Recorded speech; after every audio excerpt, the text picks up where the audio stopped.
Donc globalement, ça nous a amené à faire deux séries de propositions.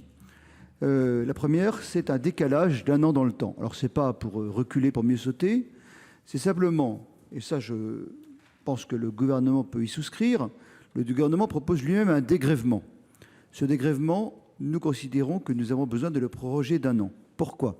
Quand on vous entend, Monsieur le Ministre, quand on entend les directions, on a auditionné les différentes directions, soit du ministère de l'Intérieur, soit des ministères économiques et financiers, et qu'on demande par exemple quel est l'impact de la réforme sur le potentiel fiscal, on nous dit évidemment ça a des impacts assez considérables.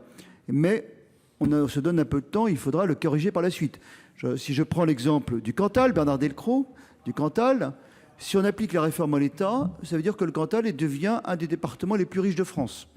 Voilà, donc vous imaginez les effets que ça a en termes de péréquation. Il y a des conséquences sur ce changement de potentiel fiscal, y compris sur les différentes péréquations. Donc évidemment, la réforme n'est pas aboutie. Et le gouvernement le reconnaît lui-même en disant on corrigera dans le PLF pour 2021. Donc nous disons, plutôt que de voter totalement des dispositifs qui est imparfait et d'y revenir par des correctifs successifs, ce qu'on a connu pour d'autres réformes, il est quand même plus raisonnable de se donner un an de plus pour simuler, pour améliorer la réforme, de façon à avoir 2 années de simulation complète et qu'elle rentre en vigueur, qu'après avoir une meilleure simulation et surtout avoir pu y apporter un certain nombre d'améliorations. C'est le deuxième volet, ce sont les différents amendements que je vous propose. Je suis un tout petit peu long, mais que ça permettrait d'être beaucoup plus rapide sur la présentation des amendements. Ces améliorations, elles sont diverses. Elles visent à assurer tout d'abord la neutralité de ce qu'on peut appeler l'année blanche.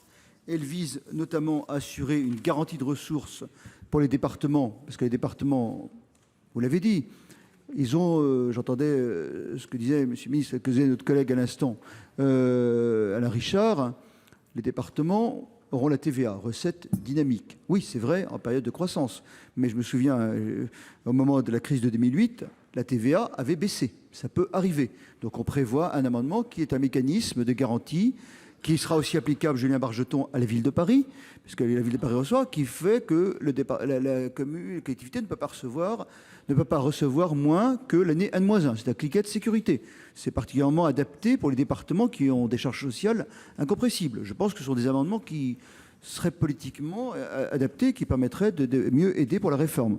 Je pense également au mécanisme qui supprime, l'amendement qui supprime le mécanisme proposé par le gouvernement de remise à la charge des communes et EPCI pour 2020 des augmentations de la taxe d'habitation depuis 2017. Je pense également qu'il faut que nous améliorons la revalorisation. L'Assemblée nationale a proposé 0,9%. Si on applique le droit en vigueur, c'est 1,2%. Donc voilà un certain nombre d'améliorations. Et puis, il faut, je le disais, prévoir une compensation intégrale. Mais Philippe Dallier a déposé, et le Sénat l'a voté chaque année, a déposé chaque année l'amendement qui vise à exonérer, à avoir une compensation intégrale, des exonérations de taxes foncières pour les logements sociaux. Ce n'est pas un sujet négligeable. Si vous êtes dans une commune qui a un nombre considérable de logements sociaux qui sont exonérés, vous avez un pouvoir fiscal qui est évidemment beaucoup plus réduit que dans la commune qui n'a pas de logements sociaux.